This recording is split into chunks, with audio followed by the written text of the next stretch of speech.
Welcome to Friday's surprise class. Today's topic is baby sleep. My guest is the author of this amazing book called Creating Sweet Dreams, Rochelle Gershkovich. Rochelle, welcome. Tell us a little bit about yourself. So I am focused. My focus right now is sleep, but my career has brought me to this point through 17 years of postpartum care. I also have four kiddos of my own, and I'm based here in Colorado. So I have a team here where we all go in home and provide postpartum support, where we do sleep training or lactation support or just recovery from birth. And then just this last year, I launched my sleep consulting business nationwide. And I branched outside of Colorado.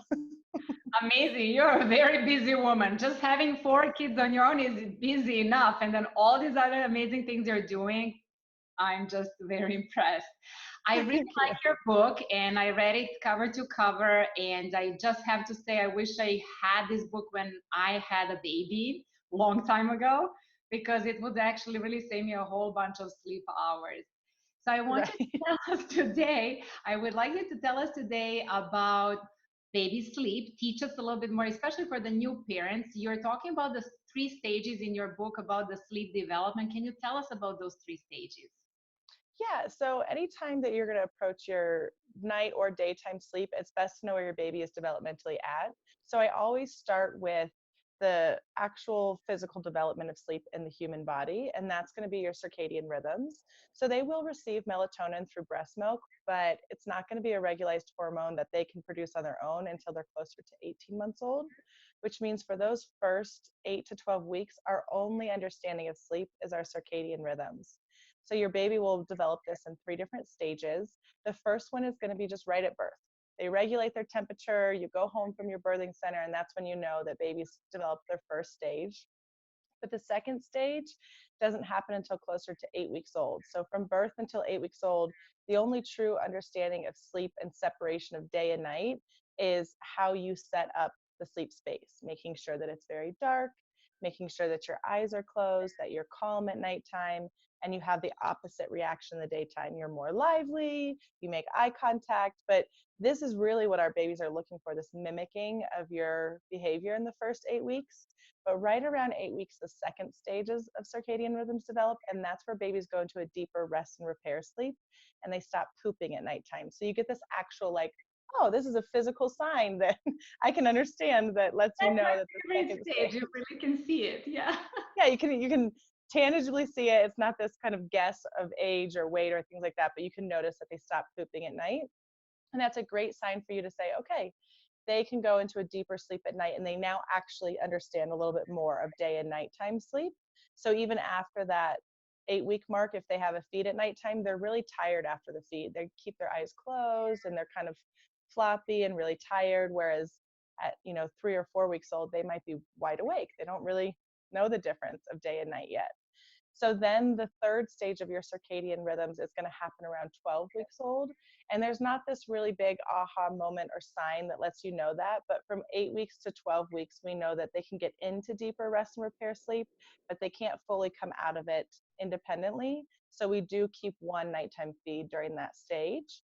And then from 12 weeks and beyond, as long as they're hitting weight and calorie requirements, then we can start moving into our official sleep training. So this brings me to the next question that I get a lot at the office. Do we wake up the sleeping newborn or not? Usually it's recommended to wake up every 3 hours, but for how long and do we do that? Yeah, so from birth to 3 weeks, I do wake up sleeping babies just because we're trying to figure out their weight gain. We're making sure they're eating well enough. If you swaddle a baby nice and tight in the beginning couple weeks, they'll just sleep. They really don't have this strong desire to wake up. They're tired from birth too, especially in the first 2 weeks. They just went through this big birth as well as mama, so they're in their own recovery. So I do wake up babies for the first 3 weeks. And then after 3 weeks old, I give them 1 4 hour chunk. But you have to make sure this is at nighttime, not in the daytime. A lot of times this accidentally gets put in the daytime. You have this great midday nap and you didn't realize that that nap was your only 4 hour chunk, which is your only Fair, yeah. nighttime sleep. So if you do get back to birth weight by 3 weeks old, and weight gain is going well, then go ahead and let them have 1 4-hour chunk of sleep, but keep it for nighttime, and then keep daytimes at every 3 hours. And there's more to it than just every 3 hours because that's a time frame. It's usually because their stomach can only take in about 90 milliliters. So we need to keep 1 ounce per hour. So we do 3 hours with 3 ounces because that's how they need to have their total calories for the daytime. Right. Well, this gets me to another two questions. The first question would be, I would really like you to show us the hunger cues. And then the second, we'll talk about breast milk versus formula with the calories, because we just mentioned that. So hunger, Yeah. yes.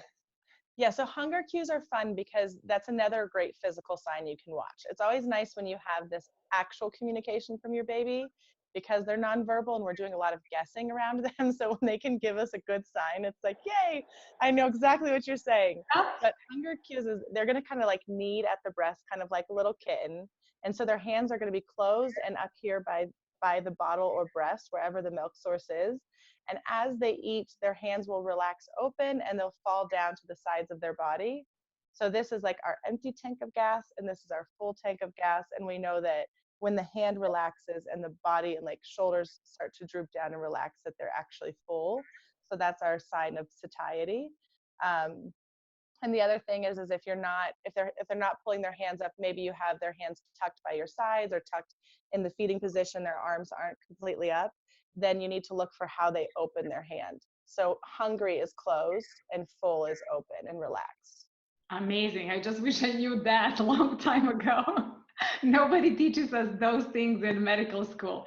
So, Yeah. yeah, tell me then about breast milk versus formula. I know formula has 20 calories usually. And then what about the breast milk, and how can we see by the looking of the at the breast milk if we have enough calories or not? Yeah. So formulas, you're right. It's just going to be kind of standard 20 calories per ounce. The only time they increase it is if there's a need to increase it. And then your pediatrician gives you their own concoction of how to make that formula and we can bump it up. But I don't ever recommend parents playing that game in their kitchen. We're not chemists. We just follow the rules of formula. It can be pretty dangerous to mix it up. But with breast milk, you have a much better understanding of how much fat is in your milk by the layer that will separate when you put your milk out. So if you've pumped some milk and you put it in the refrigerator and it's just settled down, let's give it 24 hours, it's going to separate and the fat comes to the top and it will start to see this thick layer of cream around the top of your milk. You want that layer to be so thick that when you tilt the bottle, there's resistance and it has to break through to make sure that that liquid isn't just coming from the fat layer. It should be a pretty thick layer. And that layer can get thicker and thicker. So if you have really thin layer of fat around the top, it will look a little bit more gray. And when you look down at the bottle, there will be holes into that layer of fat at the top. And that lets you know that your breast milk could use a little bit more fat in it. And that's an easy fix. It's 24 hours for your body to produce a different style of milk. So just intake a little bit more fat in your own personal diet and protein, and your milk will show that. So if you see little holes in the top and it's kind of thin, then you should work on increasing that fat and protein. And then if you have this thick, thick layer that's so fat that you can't hardly get it off of the bottle, you're shaking it, you're trying to get all the fat off of the edges, then you know you're in a pretty good place. But that gives you a range of about 18 calories per ounce all the way up to 28 calories an ounce. So it's a huge Wow. So you can go range. even to 28. Yeah, so we have an amazing milk bank here in Colorado, and they have an amazing lab that they do all of the milk preparation in. And they are so funny. They give us tours, and you're allowed to come in, and they're like, this is our NICU baby milk, and it's the 24 plus calories per ounce, and it's just this amazing thick, creamy milk. Cream on the top, yes. Yeah, they save that milk for the NICU babies, which is where it belongs. But most common breast milk is around 22 calories per ounce, so it's already a little bit more than formula. Which basically means that the breastfeeding babies might even ingest less of the ounces because of the higher calories, right? Yes, so you might have a formula fed baby who has 4 ounces and a breast milk baby who has three. And that's completely fine because it doesn't matter the per feed, it's the total for the entire day. So even when I put schedules together for families, I really want them to know that it shouldn't be the exact feed every single time. formula fed babies or bottle fed babies should not have 4 ounces every single feed.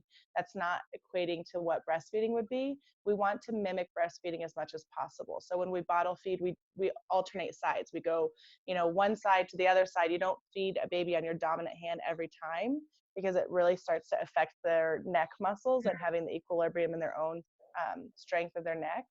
So you want to make sure you're alternating side by side when you feed, and you want to make sure that you stop when they show those signs that they're satisfied, even if it means 2 ounces. It's kind of hard because you see more milk in there and you're like, no, Yes, finish the milk. it's so precious. That's what Right. I usually tell parents. Babies are not robots. They're not gonna eat Yep. every few hours this many ounces.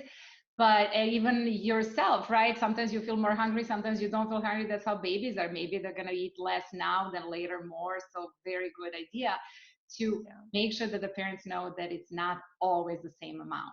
Now we Yeah. can. And I always Uh-huh. just make sure that when they are doing that, that they're just calculating the total day. So if you are feeding from a bottle and you can calculate it, just make sure you're around 24 to 25 ounces up until they're close to 3 months old.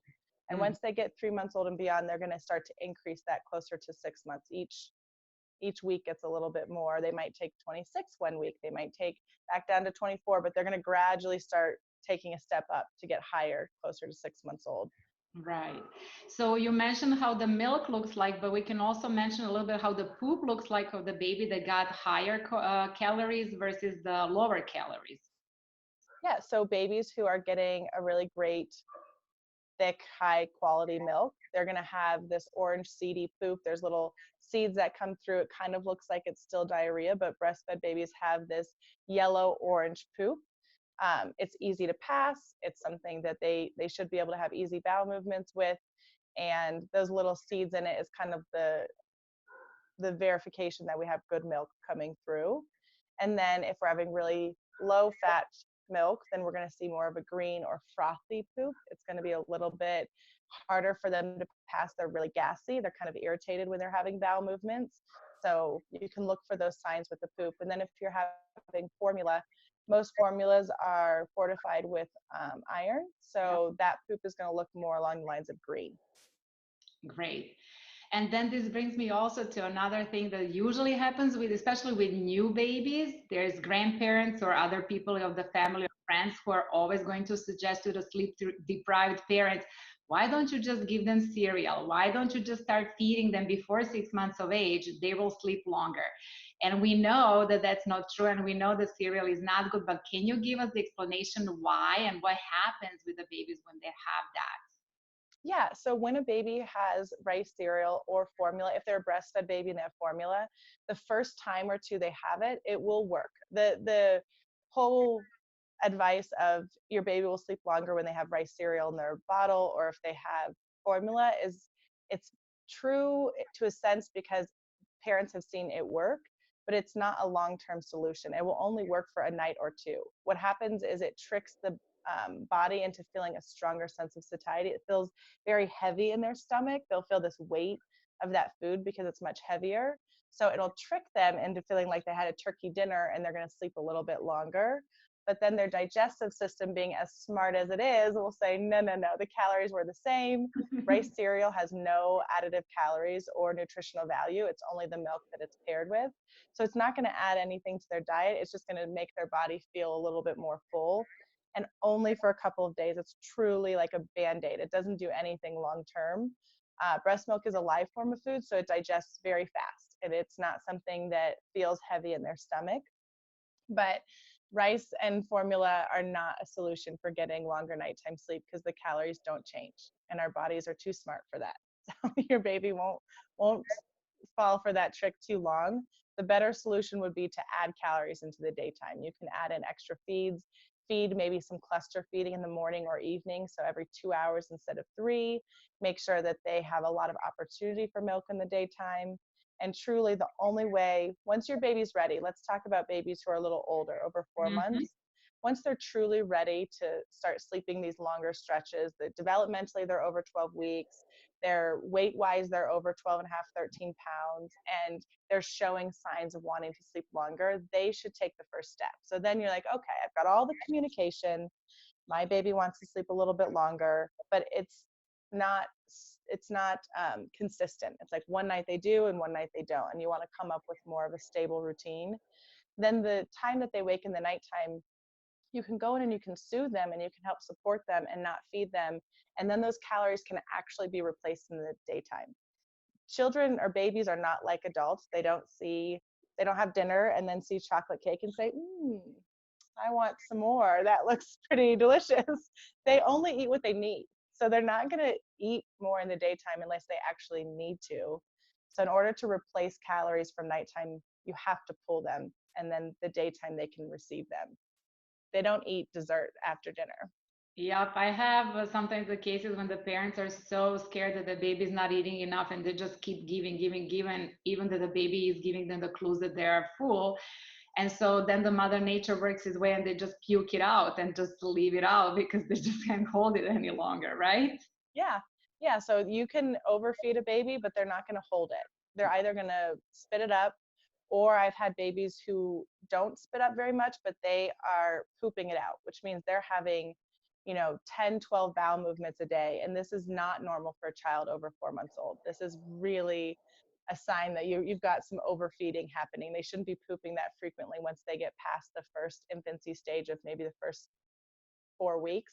Mm-hmm. Then they poop every feed in the first 4 weeks or so. But once we get past that stage, they don't poop that frequently anymore. You don't have a poop every single feeding session. So if you're seeing that, it's a good sign that you've overfed and they're getting kind of frustrated. They also will pull away.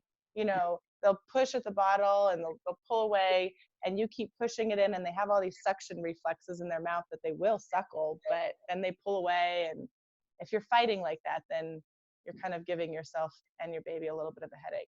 Right, right. Now, you Yeah. mentioned the sleep training, and I just wanted to get a little bit more into that because that's really important to a lot of parents so they can themselves get finally some sleep after maybe 4 months of age. And again, it doesn't matter by the month, it's more by Mhm. also where they're at their developmental stage, the also the weight. You Yeah. mentioned 12.5 to maybe 15. I also saw somewhere Hmm. pounds, and then also important to make sure that they're healthy and that they did not receive recently immunizations. Tell us about. Right, right. So going into sleep training, and we'll come back, remind me to come back to starting solids, because I Yes, think that's always an important thing. We'll yes. talk, because a lot of people think starting solids is when sleep training is more successful.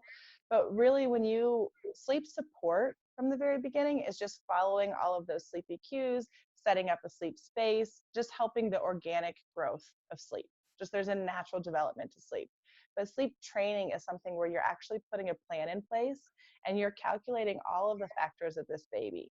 So the plan itself should be something that you see results in with just 3 to 5 days. If you are meeting baby's needs, your results come very quickly because you're not pushing them beyond their ability. So looking at what they're capable of is the developmental age, just that circadian rhythms of the 12 weeks. So we want to conquer that age group. And then we want to look at their weight. 12 and a half pounds is just my beginning point. So Hmm. in the book, I talk about 4 different transitions, because when you go to pull feeds from the nighttime, you can't go from 2 or 3 feeds a night to none. It has to be this gradual transition over, because we never want to lose our calories. We want to transfer them. And you can't move 9 ounces in 3 nights to the daytime. So you need to look at kind of one stage at a time, 1 week at a time when you're putting a plan in place. And during that time, they're going to be gaining more weight. So 12 and a half pounds is just your starting point. And you really want a good solid 10-hour night is going to come closer to 13 and a half to 15 pounds, depending on how your baby does. Each baby has their total hours of sleep they need. And this is a very hereditary thing. So look at your own sleep, look at how well you sleep and your husband sleeps, and take that into consideration. Because if you are a 10-hour night person, you might have a baby who's a big sleeper. But most babies who we're doing sleep training with are not these huge sleepers. They need to spread their sleep out. So maybe they need 10 or so hours at nighttime, and then they need to allot 3 or 4 hours for the daytime to spread out. They can't sleep these 12-hour nights and then 3 hours in the daytime naps. 15 hours is a lot. And that usually means that the parents also are huge sleepers. Hmm. So You have to look at the development, you have to look at the weight, and then you have to look at how to move those calories over. So every time you're taking a feed, you're just doing one at a time and you're making sure it's replaced. One at a time, you're making sure it's replaced. Every time you make this move, you should see that your baby is responding very quickly and that it's not causing them a lot of stress. They're not crying it out. It's not a stressful process if you're going in just focused on the calories at first.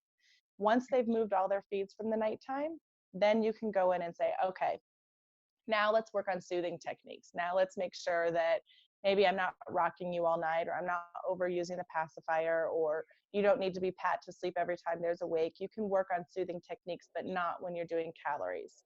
So just make sure anytime you're doing a plan, it's specific to every single stage that your baby's capable of, and then graduate that phase, move to the next one, graduate that phase, and you'll see that this happens really at their own pace, which is how sleep training should happen. It should happen by your baby's lead. Right. And that's what I like about your method, because it makes sense and it's very logical and it's not guessing, but you really go by following the baby's lead. Now, you mentioned the crying it out technique that used to be before we were still out, just let them cry and then they're going to stop. But it really doesn't get that way because they just cry and they get into like really crying spells. What happens when that happens? Tell us about the Yeah. cortisol and mama and baby and what is the interaction? What should we do? Yeah. So when sleep training really kind of came out in the beginning, we had two leaders in sleep training. We had, Baby Wise, and we had also Dr. Wise, and we had Dr. Ferber. And both of them are coming in with methods that are based on their background, which is going to be more on behavioral training. And mine comes in my background, which is nutrition and infant development. So take that into consideration when you're thinking of your method. Is when you're doing behavioral training, that comes with this crying and things like that. And when you're doing developmental training, it comes with where your baby is physically capable of. But with our research nowadays, we have much more technology to understand the cortisol levels and what crying does to a baby, and if they feel pain, and if they feel overwhelmed, and all of these things, we can actually measure that a lot better now. So the care provider, typically the mom, especially if she's breastfeeding, is the one who co-regulates her baby's cortisol levels. So wherever she is at is where her baby is at. It's also such an underdeveloped system in babies that anybody who holds the baby is going to be able to control their cortisol levels. So if you have that family member who always says, oh, babies make me nervous, they cry when I hold them, and they go to hold your baby, and they're nervous and they're shaking, and then baby cries, it's because their nervous system and their cortisol levels are so high that the baby is like, whoa, whoa, you're overwhelming me, you are stressed. So it's that much of a synced up system that if you can just take a deep breath and calm yourself, then your baby is able to be co-regulated and also calm their own body. But independent crying, like where they're left in the crib to cry on their own, they don't have the developmental understanding to take a deep breath and calm down. They're not physically capable of it. It's impossible for them to say, I'm overwhelmed, I'm going to take a deep breath, I'm going to calm down. They just can't do that. They just cry until they stop. It's like cry, cry, cry, and then they crash. And the crash comes from a survival technique of like, I can't keep crying and sustain this. I have to stop to reserve my own calories and to maintain my own energy. So it's completely survival. It's not because they actually just calmed down. They just stopped. So when we've measured that, they've done cried out methods, and they'll measure mom's cortisol levels. So she walked away and she took a big breath and she calmed down, and her cortisol levels are reduced. And then they, even though baby is not crying at all, there's no cries or communication at all that they're stressed out, they check their cortisol levels and they're still spiked very high. So it takes mom to come back to baby to sync back up. So they don't actually come back down. Well, then also a useful tip would be if maybe mom cannot calm down, we can get a dad or a grandparent or somebody whose cortisol level is stable, Yeah, feels more at ease, because as you mentioned, it doesn't need to be somebody who is a breastfeeder, right? It doesn't need to be mom. It can be right. anybody who is calm, baby is just gonna sync with that person. So whoever is the Yes. calmer in the family You get to do it. That's the one who goes in at 2 a.m. for a soothing session, because that's the one who will be more successful. It'll be easier for them because they're not overwhelmed. It'll be easier for baby because baby's not feeling overwhelmed. So anytime I'm putting a sleep plan in place, one of my first questions is, which one of the two of you is more calm when baby cries? And whoever raises their hand, that's the one who gets to go in and say, you're the one who gets to do the nighttime transition. And it's the difference of a mom who's overwhelmed trying to do this, taking her an hour versus maybe dad who can do it and it takes him 20 minutes. That's huge when it comes to a nighttime wake. That completely changes how stressful that night was if you can get them back down to sleeping without so much of a, episode through the nighttime. So yes, it matters to stay calm. A lot of times I'll talk to parents about all these different soothing techniques. They're maybe using the pacifier, or they're rocking babies, or they're swaddling, or they're doing all these different soothers. Well, the biggest and the most powerful one is if you can just put your baby to your chest and just calm yourself down. So I usually just close my eyes, I take a huge breath, and I'm like, okay. And within seconds, the baby mimics that exact behavior and they calm down. Adults do it. I've talked to adults and I take this deep breath and they're like, and they follow me. And it's just something where we want to make sure that we're almost paired up with the person we're with. If I talk very fast and loud, you might start to mimic my behavior. Well, I'm going to wrap this up anyway, but I wanted to ask you just for the tips how we can arrange the room at night so that the baby can sleep better. You mentioned something about different kind of light, like the red light. Can you tell us? Mm-hmm. Okay, so when it comes to setting up your sleep space, it's really important that you just take into consideration those circadian rhythms. The circadian rhythms and the understanding of sleep is just light and dark. So if you have your room set up with, let's say, a sound machine and a humidifier, maybe even a monitor in there, and all of those are illuminating blue and green lights, that tells the brain that it's actually daytime. So blue, green, and white lights are huge no-nos for the nursery. If you have those items, I just put black tape over the little light. I just block it out. But the nursery should be pitch black. And then the only light that you'd use would be red light. That's the only light that if you need to change the diaper or you need to do a feed in the nighttime, that's not going to tell their brain, oh, wake up, it's daytime. It's going to keep them in a calm and relaxed place. It does that for you too. So it's really important that parents also know that they're going to get back to sleep faster if they only use red lights and they don't like scroll on Facebook at 2 a.m. That's the worst thing you can do. It's hard. It's hard because you're awake at 2 a.m. You're like, oh, what am I going to do? I'm stuck in the nursery for 20 minutes. I'll check my Instagram. But you shouldn't, because it'll actually wake you up completely. It does the same for your baby on a much more exaggerated scale because their sleep is so underdeveloped. And so you have to really be careful with the lighting. But what I say for light is red. And what I say for sound is if you're going to use a sound machine, it needs to be a constant noise that doesn't change. So it should be truly like a background noise, a fan, or maybe the waves of the ocean, or just a white noise sound. It can't be like music or birds chirping or all of these things, because as they go through their sleep cycles and they're in light sleep versus deep sleep, they're going to listen for that sound. If it chirps, if there is like a thunderstorm and lightning strikes, or if you're playing Mozart and Mozart comes on and has all of these different fluctuations in sound, it will wake their brain up. So sound needs to be constant, light needs to be red, and the room itself should be very, very dark. Perfect. Yeah. Perfect. Well, thank you. Now, before we wrap this up, tell us just how, if somebody wants to reach your services, reach you, what would be your contact number for more information or just more tips or using your services to help sleep better? Yeah. Well, I wanted to say, getting in contact with me is going to be, there's 2 different websites you can do. If you're local in Colorado, we have our in-home service. That's my postpartum team that comes to meet with you in your home. That's Maternal Instincts. But my sleep consulting that's nationwide is Sleep by Rochelle. And my book is on Amazon. So Creating Sweet Dreams. It's on Amazon. You can catch it there. I love, love, love your book. And I love the recipes. I love how you can teach food through visualization and children can see that. And And that last point on the solids and what Yes. we had talked about with it, it was just like, it's important to know that your babies are over 6 months old, that they are sitting up with core strength, Mm-hmm. and that they show interest in food. So looking at food, they're watching you eat food, and then introducing solids is just a practice for the first couple of months. It doesn't actually count to many calories for nighttime sleep. So we don't bank on starting solids to baby sleeping through the night.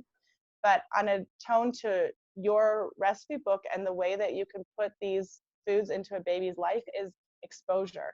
And I love to introduce away from things like rice cereal, avocados, sweet potatoes, bananas, high fat, high protein, Yes. and then a lot of different exposure, because they are open palates. They don't care. They're just so ready to try anything that you don't want to send any bad habits Yes. their way. Absolutely, because it's clean plates, okay, clean palettes. So you really want to use it at that time. And you mentioned that they need to be 6 months. So this is the one thing that sometimes parents say, well, my kid is 4 months old and they're grabbing the foods that we want to eat. I think they're ready. Maybe they are mentally ready because they're mimicking them, but their belly's not ready and they're neurologically still not ready to eat. So, right? So Yeah, that's they can't sit up very strong. So that's so important, that really look for the biggest sign for your baby's readiness is how well they sit. Because if they're trying to eat and they're rocking Mhm. like this, it's so hard for them. But if they can sit with core strength and they can grab at their food and practice with it, then their focus isn't sitting, it's eating. And they'll be much more successful at getting that food to their mouth when they're not unstable and wobbling around. Right. Yeah. Perfect. Well, Rochelle, thank you so much for telling us all these beautiful tips. I hope that you guys are going to find them very useful and that it's going to help you sleep better, you and your child. I And hope so. I think everybody needs to sleep. everybody needs to sleep. World will be a better place if everybody sleeps enough, right? Yeah. So this was the pop-up class for Fridays, and the topic was baby sleep. We had an opportunity to talk to Rochelle Gershkovich today. Thank you so much. Until next time, bye-bye. Bye. Bye-bye.